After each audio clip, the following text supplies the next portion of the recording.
सभी को नमस्कार। स्वागत है आप सभी का साइंस एंड फन पे, जहाँ पे टीचर्स आपको दिल और दिमाग दोनों से पढ़ाते हैं। तो आज का यानी कि मोशन का लेक्चर नंबर 3 जो कि हमारा सेकंड लास्ट लेक्चर भी है, जिसमें हम लोग आज बात करने वाले हैं mainly average speed, average velocity और सबसे इम्पोर्टेंट टॉपिक इस चैप्टर का विच इज़ एक्सेलरेशन। फिर अगली क्लास में हम लोग ग्राफिकल रिप्रेजेंटेशन और इक्वेशन ऑफ मोशन करेंगे। लेकिन आज का जो टॉपिक है, हो सकता है इक्वेशन ऑफ मोशन भी हम आज कर लें, लेकिन सबसे इम्पोर्टेंट टॉपिक जो आज का हमारा रहेगा वो एक्सेलरेशन रहेगा। आज के क्लास को शुरू करने से पहले दो बातें जो कि हमारे क्लास में करते हैं। सबसे पहले तो हमने आपको कुछ होमवर्क दिया था, उसको हम लोग डिस्कस करेंगे। एंड सेकेंडली, कुछ बच्चों ने लास्ट लेक्चर में जो अच्छे आंसर कमेंट सेक्शन पे दिए हैं टाइम स्टैम्प के साथ, उनका एक बारी एक शाउट आउट दे देते हैं उनको। तो जयदीप सिंह जी ने बहुत अच्छा आंसर दिया है। धनिष्का 9913 को मैं बहुत अच्छा एक सैल्यूट दूंगा, क्योंकि उन्होंने हर एक क्वेश्चन के आंसर को एक कमेंट में लिख के बहुत अच्छे से एक्सप्लेन किया है। जैसे कि इन्होंने बोला है कि 12 मिनट 58 सेकंड पे आंसर है स्केलर क्वांटिटी, 18 मिनट 21 सेकंड पे आंसर वेक्टर, ऐसे करके उन्होंने आंसर दिया और होमवर्क के भी आंसर दिए हैं। और नीचे लिखा है thank you sir for this great explanation, welcome Dhanishka. I hope मैं आपका नाम सही प्रोनाउंस कर रहा हूँ, धनिष्का 9931। ठीक है। इसके बाद दीप्ति सूद जी ने आंसर बहुत अच्छा दिया है और जयदीप सिंह जी ने फिर से 2 बार आंसर सही दिए हैं। इसके बाद जयदीप सिंह जी ने बहुत बार आंसर सही दिए हैं। फिर घनश्याम शर्मा जी ने भी सही बोला है। अंकित पाल, सधाना विश्वकर्मा और इला इला इलाटा उत्तराखंड, ओके। और भारती जी और गुरु ओपन 011, अच्छा आई एम वेटिंग, सॉरी इनका आंसर नहीं, आई एम वेटिंग लिखा मैंने गलती से, कोई बात नहीं, बट ठीक है। और इसके बाद ललित पंच, ऐसे बहुत सारे और बच्चे हैं जिनके बहुत अच्छे आंसर आए हैं। कमेंट सेक्शन पूरा आंसर से भरा हुआ है मोस्टली, और ऐसे कमेंट सेक्शन बहुत अच्छे लगते हैं मुझे। एक वीडियो जहाँ पे पढ़ाने वाली वीडियो हो, ऐसे कमेंट सेक्शन बहुत अच्छे लगते हैं। बट हमने आपको 2 क्वेश्चन होमवर्क में भी दिए थे, एक बारी उनके आंसर को भी आओ चेक कर लेते हैं। हमने होमवर्क दिया था कि आपको मीटर पर सेकंड को कन्वर्ट करना है किलोमीटर पर आवर में, ठीक है जी। तो सबसे पहला जो पार्ट दिया था वो आपको दिया था 15 मीटर पर सेकंड। अब मीटर पर सेकंड को किलोमीटर पर आवर में कन्वर्ट करने के लिए उल्टा करते हैं, 5/18 की बजाय 18/5 कर देते हैं ना भाई। तो 15 को मैं 18/5 से मल्टीप्लाई कर दूंगा, इसको इससे करूंगा 3 आ जाएगा। तो 8 3 24, 3 1 3 54 kilometre per hour is the answer for the first question. And again second अगर हमारे पास देखें तो 36 मीटर पर सेकंड है। तो इसमें 36 को अगर मैं 18/5 कर देता हूँ, तो यहाँ से मेरे पास 18/5 जो है, अगेन यहाँ पे हमारे पास एक एग्जैक्ट आंसर तो नहीं आएगा, बट अगर मैं इसको थोड़ा सा टाइम बचाने के लिए कैलकुलेटर से जल्दी जल्दी कर लूँ, ऑल दो 18 को हम 5 से काट देंगे तो वही 0.2 जैसे आंसर आते हैं, 5 से डिवाइड करने पे वो आ जाएंगे। 36 इंटू में 18 डिवाइडेड बाय 5, ऑब्वियसली बात है बेटा, देखो आप लोग कैलकुलेटर इस्तेमाल नहीं कर सकते, मैं तो एक अध्यापक हूँ, मुझे थोड़ी ना पेपर जाके करना है। और प्लस दूसरी बात, हम जो साइंस साइड के स्टूडेंट्स थे, कभी अभी भी स्टूडेंट है खैर वैसे तो हमने लास्ट हाथ से कैलकुलेशन 12th में की थी। उसके बाद हमारे हर एक कोर्स के अंदर कैलकुलेटर अलाउड होता है, और कई बोर्ड्स में तो 11 12th में भी कैलकुलेटर साइंस वालों को अलाउड होता है, जैसे गुजरात बोर्ड में। तो इसीलिए हमारी कैलकुलेशन की जो हैबिट है वो जा चुकी है, और आपकी भी जाएगी अगर आप साइंस लेंगे और 12th के बाद आपको कोई भी कोर्स लेना, तो हर कोर्स में कैलकुलेटर अलाउड है। एंट्रेंस एग्जाम्स में नहीं, जो कोर्स है, जैसे आप आईआईटी जाते हो या कोई मान लो बीएससी करते हो, उन सब में। तो इसीलिए मेरी रिक्वेस्ट ये है कि अभी तो आप सारी कैलकुलेशन हाथ से किया करें। हाँ, मान लो आप कोई असाइनमेंट कर रहे हैं और उस असाइनमेंट के अंदर लेटर सपोज 50 क्वेश्चन है, तो उस 50 क्वेश्चन में से आप 25 क्वेश्चन, मैं कहूँगा 30 क्वेश्चन हाथ से करें, बाकी बचे हुए 20-30 क्वेश्चन जो हैं, जो भी है, 50% क्वेश्चन आप एट लीस्ट हाथ से करें, बचे 50% क्वेश्चन जो हैं वो आप कैलकुलेटर से कर सकते हैं, अनटिल वो 50% क्वेश्चन जो आपने हाथ से किए हैं उनके आंसर सही आने चाहिए। अगर उनके आंसर सही आना शुरू हो गए तो बाकी क्वेश्चन आप कैलकुलेटर से थोड़ा बहुत कर सकते हो, बिकॉज 50 क्वेश्चन है। अब असाइनमेंट ही अगर 20 क्वेश्चन का है तो वो तो सारा हाथ से ही निपटाना है आपको। ठीक है, आगे बढ़ते हैं। और आज हम लोग बात करने वाले हैं एवरेज स्पीड और एवरेज वेलोसिटी के बारे में। अब ये एवरेज स्पीड और एवरेज वेलोसिटी क्या होता है, ज़रा इसको हम लोग समझेंगे। अभी तक तो हम स्पीड और वेलोसिटी पढ़ रहे थे, बट ये एवरेज स्पीड और एवरेज वेलोसिटी क्या होता है? देखो, टू बी वेरी ऑनेस्ट, जब हम ट्रेवल करते हैं एक जर्नी में, तो हम एक से ज़्यादा डिस्टेंस चलते हैं रुक रुक के। जैसे मान लो आप अपने घर से, मान लो आपका घर दिल्ली में है और आप दिल्ली से मान लेते हैं जा रहे हैं लेट से कश्मीर, या दिल्ली से आप जा रहे हैं लेट से गोवा या महाराष्ट्र या मुंबई। तो दिल्ली से कश्मीर, गोवा, महाराष्ट्र, मुंबई जाते वक्त आप एक ही गो में तो जाओगे नहीं, बीच बीच में रुकोगे। कभी चाय पीने के लिए रुकोगे, कभी के लिए रुकोगे, कभी खाना खाने के लिए रुकोगे, तो रुकोगे, बहुत बार रुकोगे। तो आपकी जो जर्नी है वो एक से ज़्यादा डिस्टेंसेस और टाइम से मिलके बनी है। तो जब हम एक लॉन्गर पीरियड ऑफ टाइम के लिए चलते हैं, तो हम हर अलग अलग डिस्टेंस और अलग अलग टाइम पे होते हैं। तो उस केस में हम लोग स्पीड को हम एवरेज स्पीड बोल देते हैं। लेट अस सपोज, अगर मैं एवरेज स्पीड की बात कर लूँ, तो मान लेते हैं कि आपको इस ए पॉइंट से इस बी पॉइंट पे जाना था। तो आप पहले ए से बी गए, मतलब ए से मान लो इधर गए, लेट से एक्स, एक्स से आप लेट से गए वाई, और वाई से आप पहुंचे कहाँ पे, बी पे।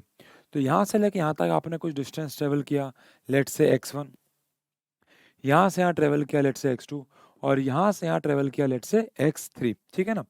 और ऑब्वियस सी बात है, इसमें कुछ टाइम लगा, लेट से t1, इसमें लगा t2, और इसमें लग गया t3।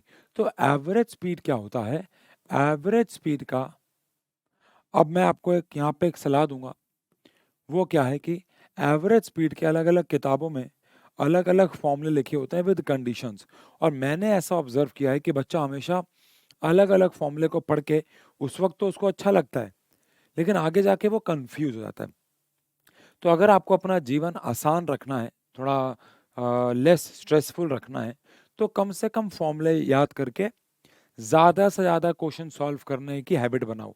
तो मैं आपको एक सलाह दूंगा कि एवरेज स्पीड का सिर्फ एक ही फॉर्मूला याद रखो, और मेरे यकीन मानो दुनिया के सारे प्रकार के न्यूमेरिकल इसी फॉर्मूले से हो जाएंगे। तो एवरेज स्पीड होता है टोटल डिस्टेंस अपॉन में टोटल टाइम। एवरेज स्पीड होता है टोटल डिस्टेंस अपॉन में टोटल टाइम। आप टोटल कितना डिस्टेंस ट्रेवल किए डिवाइड बाय टाइम, इसको हम लोग एवरेज स्पीड कह देते हैं। अब एवरेज स्पीड तो एवरेज स्पीड ही होगी, उसका सिंबल भी वैसे तो वी ही होगा जो कि स्पीड का है। बट यहाँ पे हमारे पास आ जाएगा टोटल डिस्टेंस क्या है, तो आंसर है x1 plus x2 plus x3, ऐसे आप जितने भी चले हो, है ना, अपॉन में total time which is t1 plus t2 plus t3। तो ऐसे करके हमारे पास आ जाएगा एवरेज स्पीड। और वहीं पे अगर मैं total distance upon total time की बजाय total displacement upon total time बोल दूंगा, तो उसको हम लोग एवरेज वेलोसिटी कह देंगे, उसमें तो कोई दिक्कत ही नहीं है। इज कॉल्ड एवरेज, क्या, थोड़ा ठीक कर देते हैं, एवरेज, ऑब्वियसली बात है स्पीड नहीं, स्पीड तो हमने पढ़ लिया। इज कॉल्ड एवरेज वेलोसिटी, उसको हम लोग क्या कह देंगे, एवरेज वेलोसिटी कह देंगे। कुछ भी नहीं है, आओ जरा समझें। तो average velocity is nothing but total, पीछे हमारे पास टोटल डिस्टेंस था, यहाँ पे हमारे पास टोटल डिस्प्लेसमेंट अपॉन में टोटल टाइम आ जाएगा। यहाँ पे हमारे पास टोटल डिस्प्लेसमेंट अपॉन में टोटल टाइम आ जाएगा। अब टोटल डिस्प्लेसमेंट कैसे निकालते हैं वो तो हम सीख चुके हैं, नहीं तो अभी मैं आपको एक दो क्वेश्चन करवा रहा हूँ, आप समझ जाओगे कि एवरेज स्पीड और एवरेज वेलोसिटी के ऊपर किस प्रकार से क्वेश्चन आ सकते हैं। ठीक है जी, जैसे कि यहाँ पे क्वेश्चन लेते हैं, लेट्स से कि a car travels Delhi to Ambala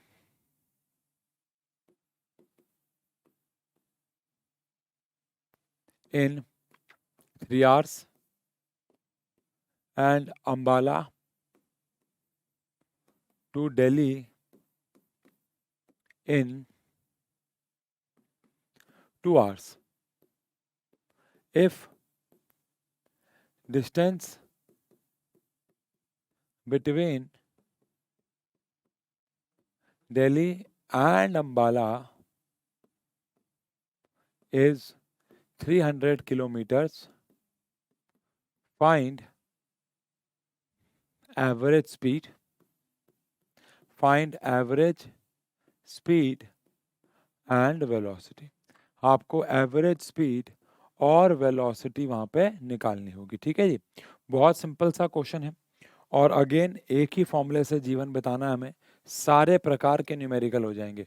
तो ये हमारे पास दिल्ली है और ये हमारे पास लेट से अंबाला है, इनके बीच में 300 किलोमीटर का डिस्टेंस है। ठीक है जी, तो कैसा कहते हैं कि यहाँ पे दो जर्नीज हैं, एक है दिल्ली से अंबाला और एक है अंबाला से दिल्ली। ये दो जर्नीज है हमारी टोटल यहाँ पे।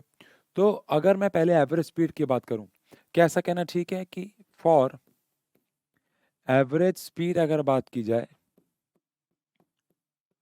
तो टोटल डिस्टेंस जो है वो कितना चले, टोटल डिस्टेंस जो है वो कितना चले, तो जाते बार 300 और आती बार भी ऑब्वियस सी बात है 300, तो 300 plus 300, 300 plus 300 is equal to 600 kilometre चले।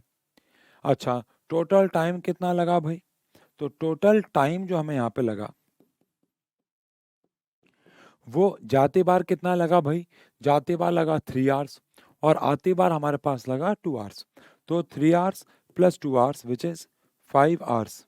ठीक है, तो अगर मुझे यहाँ पे अब एवरेज स्पीड निकालनी हो तो एवरेज स्पीड का एक ही फॉर्मूला है which is total distance upon में टोटल टाइम। ये बात आपको समझनी है। अब टोटल डिस्टेंस हमारे पास कितना है भाई 600 और टोटल टाइम हमारे पास कितना है भाई 5। अच्छा, पहली बात तो ये मैंने इसको किलोमीटर और आवर में रखा है। ठीक है जी, उसके बारे में भी बात कर लेंगे। तो यहाँ से अगर मैं इसको डिवाइड कर देता हूँ तो ये आ जाएगा मेरे पास 120 किलोमीटर पर आवर, यानी कि वो 120 किलोमीटर पर आवर उसकी एवरेज स्पीड है। अब इस एवरेज स्पीड का मतलब समझें, इसका मतलब एवरेजली वो 120 किलोमीटर पर आवर पे है।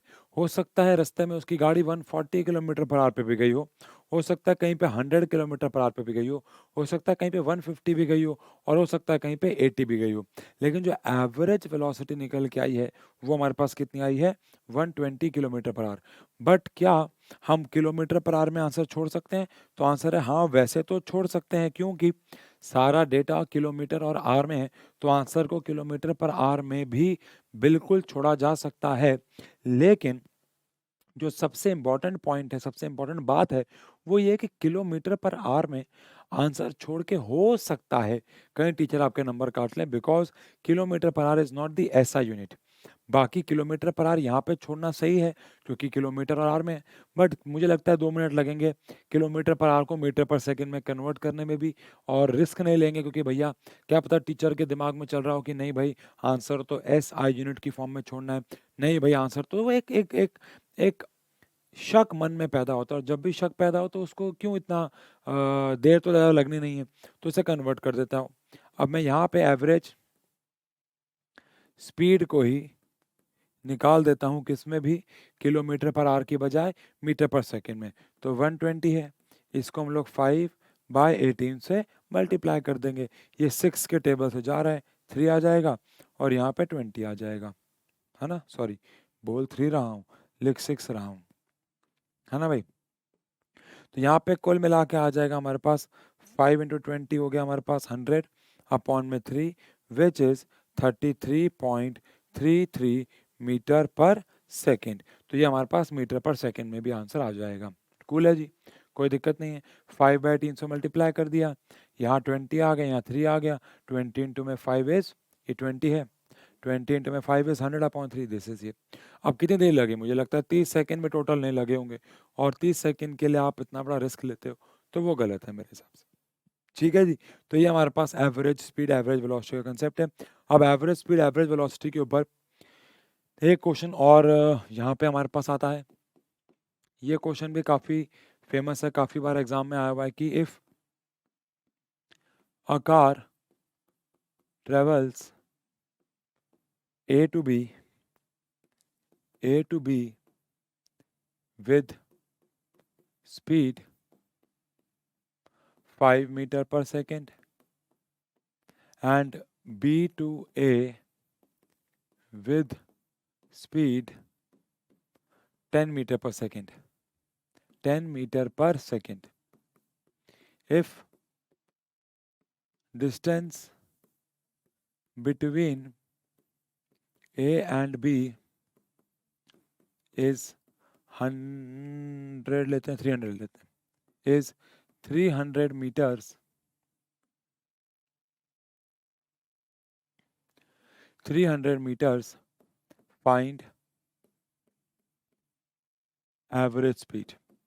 अब यहाँ पे ध्यान से सुनेंगे, मैं यहाँ पे एक फॉर्मूले के बारे में बात करूँगा जो कि वैसे तो मेरे उसूलों के खिलाफ है कि वो फॉर्मूला यूज़ नहीं करना चाहिए, बट क्योंकि आप में से कुछ के स्कूल्स में फॉर्मूला यूज़ करवाएंगे तो मैं पहले उसके ऊपर डिस्कशन करूँ ताकि आपके मन से कन्फ्यूजन ही हट जाए। अब जैसे कि यहाँ पे हमारे पास ये ए पॉइंट है, सबसे पहले तो क्वेश्चन को समझें, और ये बी पॉइंट है। ए और बी के बीच में जो डिस्टेंस है वो हमारे पास 300 मीटर है। अब आपको जाने की जो स्पीड दे रखी है वो 5 मीटर पर सेकंड दे रखी है और वापस आने की 10 मीटर पर सेकंड दे रखी है। बहुत ही सिंपल सा सवाल लग रहा है। अब कई स्कूल्स में एवरेज स्पीड का फॉर्मूला ये भी करवाते हैं कि v1 plus v2 divide by 2, यानी कि ये वाली स्पीड प्लस ये वाली स्पीड डिवाइड बाय 2। बट आपको ये पता होना चाहिए कि ये जो फॉर्मूला है v1 plus v2 divide by 2, ये सिर्फ एक ही केस में एप्लीकेबल होता है जब एक्सेलरेशन कांस्टेंट हो, यानी कि यूनिफॉर्म हो। अब हो सकता है आप में से बहुत सारे बच्चों को एक्सेलरेशन का मतलब भी ना पता हो, जिसको आज हम पढ़ने वाले हैं, और जिसको पता हो उसको समझ में आ गया होगा कि मैं क्या कह रहा हूँ। बट यानी कि मेरे को समझाना आपको ये है कि ये जो v1 प्लस v2 वाला फॉर्मूला है डिवाइड बाय 2, ये फॉर्मूला सिर्फ और सिर्फ आप कब लगा सकते हो, जब एक्सेलरेशन यूनिफॉर्म हो, यानी कि ये स्पेशल कंडीशन पर लगता है। ये फॉर्मूला आप हर वक्त हर जगह नहीं लगा सकते, ये समझना बहुत ज़रूरी है कि ये फॉर्मूला हर वक्त हर जगह नहीं लगता है, which ultimately means कि this formula is not applicable in this case because यहाँ पे आपको एक्सेलरेशन यूनिफॉर्म नहीं बोला है।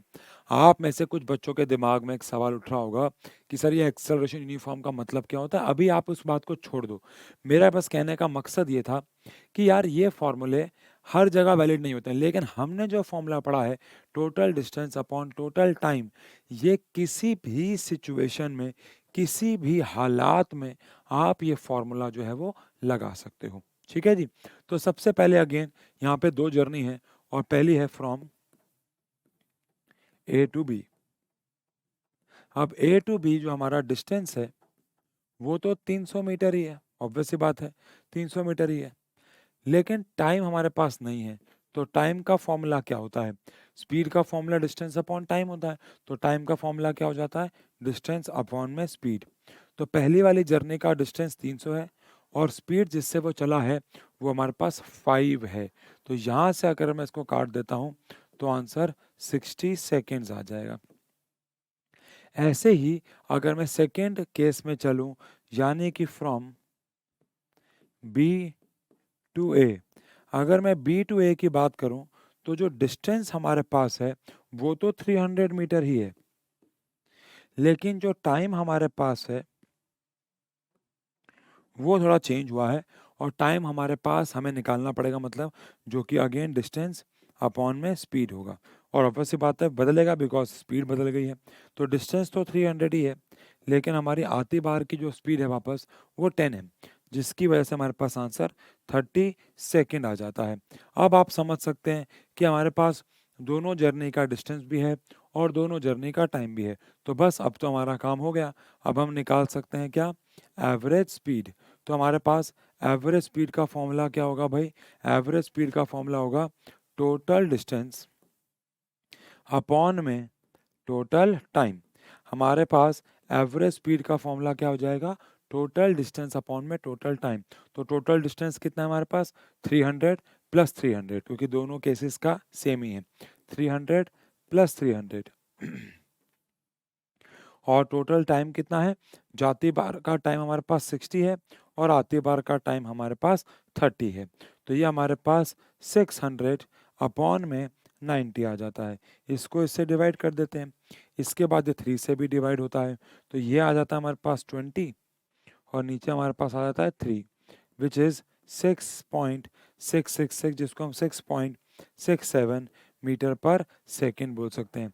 ठीक है जी, तो यहाँ पे हमारा आंसर जो है वो आ जाएगा। ठीक है, चलो लेट अस सपोज इसी क्वेश्चन के अंदर पहली बात तो आपने समझा ना हमने क्या किया, हमने हर एक जर्नी का डिस्टेंस और हर एक जर्नी का टाइम निकाला, बहुत सिंपल है, और total distance upon total time कर दिया। अब मेरा एक सवाल है आपसे जिसका आंसर आप कमेंट सेक्शन पे देंगे अगेन हर बार की तरह, और मैं अगले लेक्चर में इसको शाउट आउट दूंगा। लेकिन सवाल ये है कि अगर इसी क्वेश्चन में मान लो एवरेज स्पीड के साथ साथ एवरेज वेलोसिटी भी पूछी होती तो कितनी होती? जल्दी से कमेंट सेक्शन में बताओ। अगर इसी क्वेश्चन के अंदर एवरेज स्पीड के साथ साथ एवरेज वेलोसिटी भी पूछी होती तो आपका आंसर क्या होता? जल्दी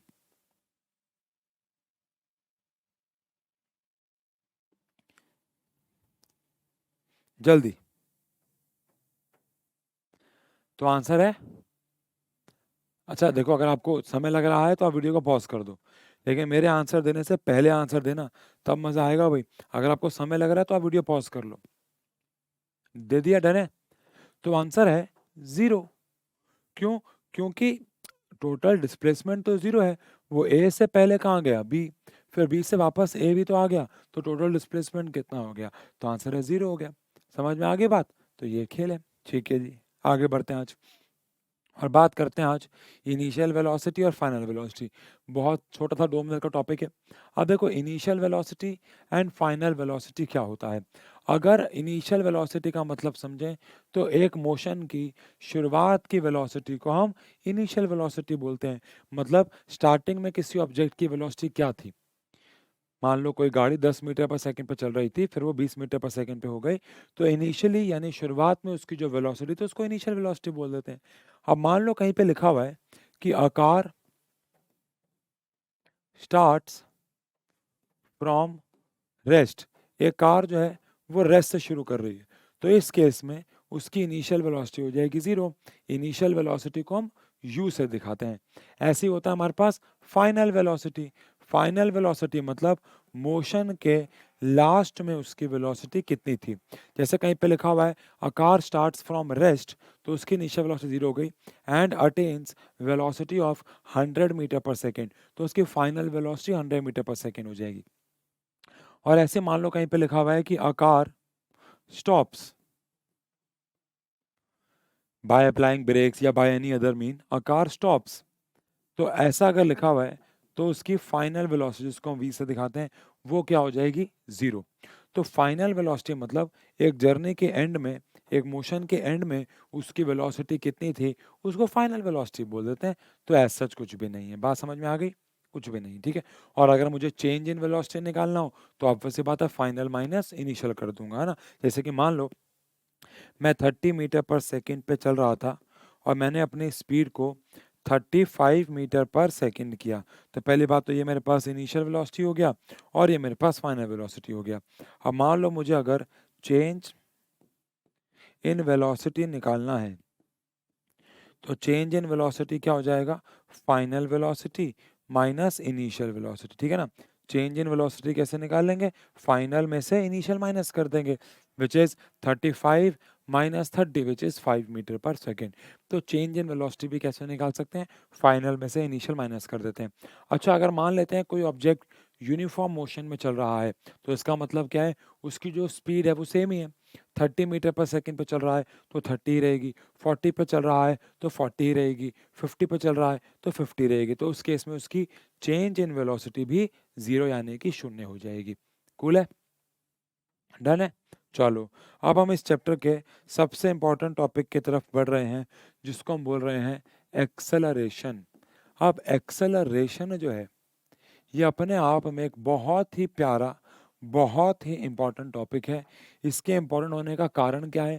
क्योंकि एक्सेलरेशन एक ऐसा टॉपिक है जो अब फिजिक्स में लगभग लगभग हर चैप्टर में आपके काम आने वाला है।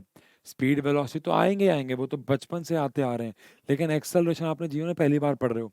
लेकिन ये आपके अगले चैप्टर यानी कि लॉज ऑफ मोशन, फिर उसके अगले चैप्टर यानी कि वर्क एनर्जी या कह लो ग्रेविटेशन, वहाँ साउंड में काम नहीं आएगा, लेकिन बाकी सारे फिजिक्स के बचे हुए चैप्टर में एक्सेलरेशन काम आने वाला है। तो काफ़ी इंपॉर्टेंट टॉपिक है एक्सेलरेशन। एक्सेलरेशन को हम लोग स्मॉल ए से रिप्रेजेंट करते हैं। आई होप आपको पता हो कि हमारी गाड़ियों में 3 पेडल्स होते हैं, जिसमें से पहला वाला जो पेडल होता है उसको हम एक्सेलरेटर कहते हैं, क्योंकि वो वेलोसिटी को चेंज कर सकता है। ऐसे ही स्कूटी बाइक में जो राइट हैंड पे होता है, जिसको कई लोग रेस बोल देते हैं, ऑल्दो वो रेस नहीं होता, वो भी एक्सेलरेटर होता है। तो एक्सेलरेटर मतलब जो स्पीड को, वेलोसिटी को चेंज कर सके। तो ऐसे ही एक्सेलरेशन होता है। एक्सेलरेशन का मतलब होता है, इसको 2 तरीके से डिफाइन कर सकते हैं हम लोग एक्सेलरेशन को। पहला है rate of change of velocity is called acceleration. Rate of change of velocity is called acceleration. Rate का मतलब होता है किस समय से हो रहा है, किस टाइम से हो रहा है, यानी कि डिवाइड बाय टाइम।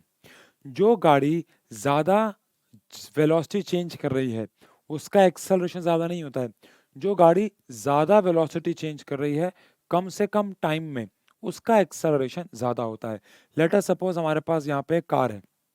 अरे मान लो ना यार, ये कार है, मान लो ना यार, एक गाड़ी है ये, ठीक है।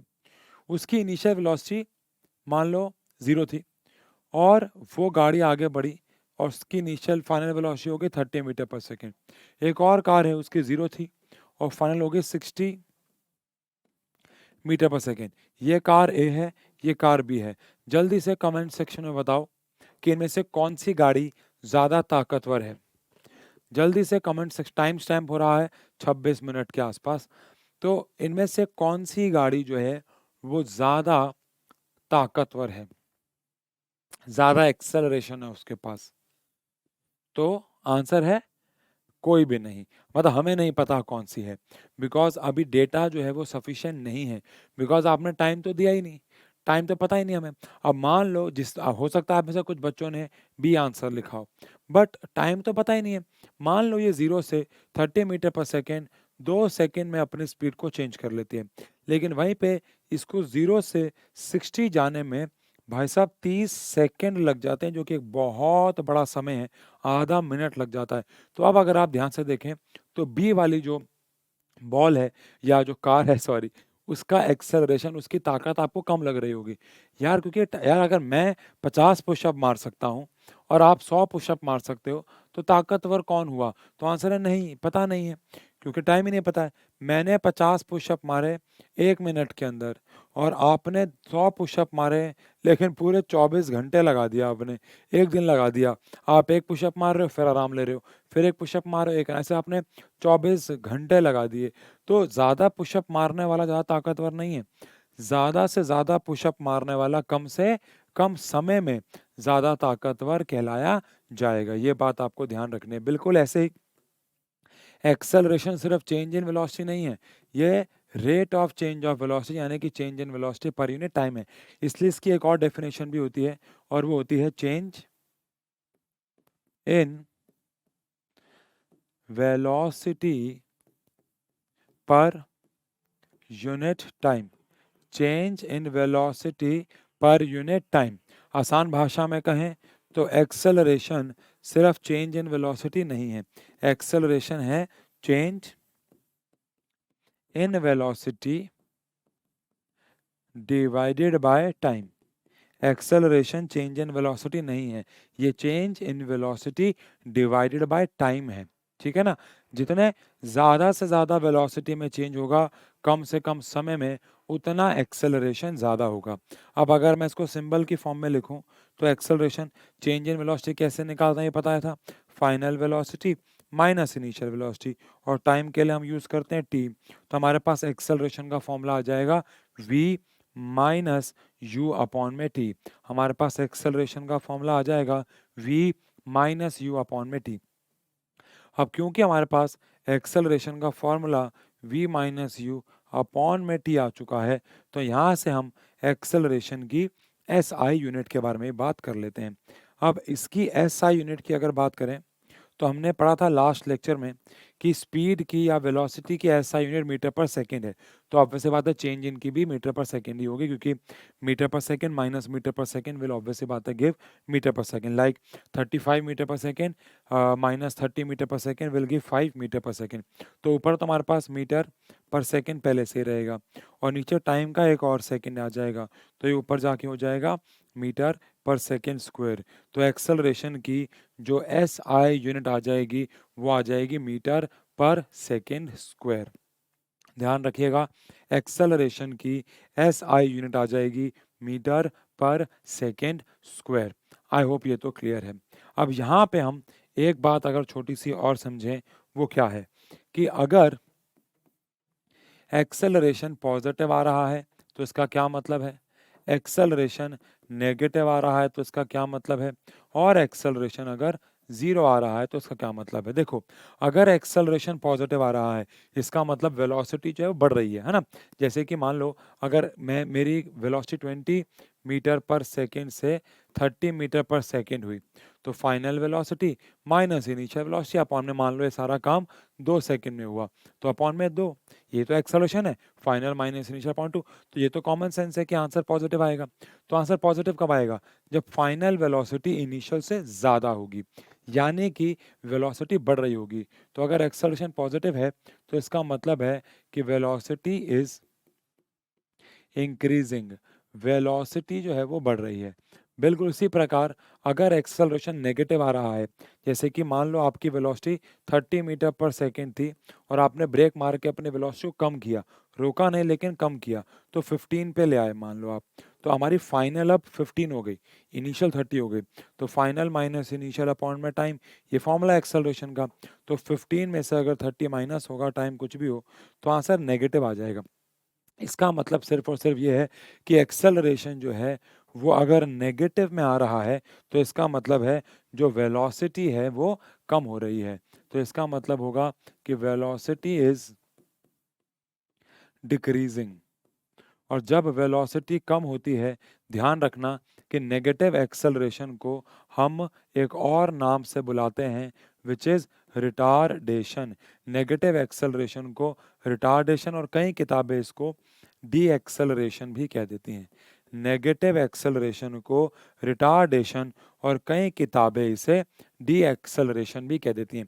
तो अगर आपका एक्सेलरेशन पॉजिटिव आ रहा है तो इसका मतलब आपकी वेलोसिटी बढ़ती जा रही है, और अगर आपका एक्सेलरेशन नेगेटिव आ रहा है तो वेलोसिटी कम हो रही है, डिक्रीज हो रही है। लेकिन अब आप मुझे कमेंट सेक्शन में बताओगे कि अगर एक्सेलरेशन जीरो है तो इसका क्या मतलब है। जल्दी से कमेंट सेक्शन में बताओ, 32 मिनट्स के आसपास का टाइम स्टैम्प है। जल्दी से कमेंट सेक्शन में बताओ, अगर एक्सेलरेशन जीरो है तो इसका क्या मतलब है। पॉजिटिव का मतलब बढ़ना है, नेगेटिव का मतलब कम होना है। नेगेटिव वाले को हम रिटार्डेशन भी बोल देते हैं। लेकिन अगर एक्सेलरेशन जीरो आ रहा है तो इसका क्या मतलब है। आई होप आंसर दे दिया है आपने। और अगर एक्सेलरेशन जीरो आ रहा है इसका मतलब वेलोसिटी चेंज ही नहीं हो रही है। इसका मतलब है कि जो आपकी वेलोसिटी है इज कांस्टेंट, यानी कि वो चेंज ही नहीं हो रही है। 30 मीटर पर सेकंड थी और 30 ही है, तो फाइनल माइनस इनिशियल जीरो हो जाएगा, तो चेंज नहीं हो रही है। ठीक है ना। तो ये हुआ एक्सेलरेशन का कंसेप्ट कि एक्सेलरेशन क्या है। अब मैं आपको ये लेक्चर यहीं पे क्यों रोक रहा हूँ, ताकि आप एक्सेलरेशन को एक बारी पढ़ें, उसका फॉर्मूला याद कर रहे हैं, एवरेज स्पीड एवरेज वेलोसिटी कर लें, ताकि हम जब अगले लेक्चर में मिले तो हम लोग एक्सेलरेशन के ऊपर न्यूमेरिकल, इक्वेशन ऑफ मोशन और ग्राफ। अगला लेक्चर थोड़ा बड़ा होगा, हो सकता है 45 मिनट्स टू 50 मिनट्स तक का जाए, क्योंकि हमें बहुत सारी चीज़ें पढ़नी है। ग्राफ का मोशन भी पढ़ना है, इक्वेशन ऑफ मोशन भी पढ़नी है, 3 इक्वेशन ऑफ मोशन है, वो तो खैर 5-10 मिनट का काम है। और साथ ही साथ हमें एक्सेलरेशन के, ऐसा करेंगे एक्सेलरेशन और इक्वेशन ऑफ मोशन के न्यूमेरिकल तो हम एक साथ ही कर लेंगे, और फिर उसके बाद ग्राफ का रिप्रेजेंटेशन कर लेंगे। ठीक है, चलो उससे पहले मैं आपको कुछ होमवर्क दिया है आज। मैंने आपको आज कोई होमवर्क नहीं दिया है शायद, है ना। तो मैं आपको यहाँ पे कुछ होमवर्क दे देता हूँ, तो ये आपको घर से थोड़ा सा क्वेश्चन करके आने हैं। ठीक है जी। पहला क्वेश्चन लेते हैं एक्सेलरेशन के ऊपर, चलो ऐसा करते हैं क्वेश्चन देते हैं। ठीक है, if a car starts from rest and attains velocity of 5 metre पर second in 2 seconds, find acceleration. आपको एक्सेलरेशन निकालना है, ठीक है। एक और question, if acceleration of car is -2 metre पर सेकेंड स्क्वायर, माइनस का मतलब आप समझ जाओ वेलोसिटी कम हो रही है ना, and initial velocity of car is 100 meter per second, find velocity after 15 second. 15 second के बाद उसकी वेलोसिटी कितनी हो जाएगी, ये आपको निकालना है। पहली बात तो वेलोसिटी कम ही होगी। कम कैसे होगी मुझे कैसे पता, क्योंकि एक्सेलरेशन माइनस में, तो अगर उसने 100 से शुरुआत की तो उसकी वेलोसिटी कम हो जाएगी। कितनी कम हो जाएगी, उसकी फाइनल वेलोसिटी क्या होगी, ये आपको फाइंड करना है। तो ये दोनों सवाल आपको होमवर्क में दे दिए जाते हैं, ठीक है जी। तो मिलते हैं अगले लेक्चर में, तब तक के लिए पढ़ो, पढ़ाओ, माँ बाप का नाम रोशन करो। Thank you so much.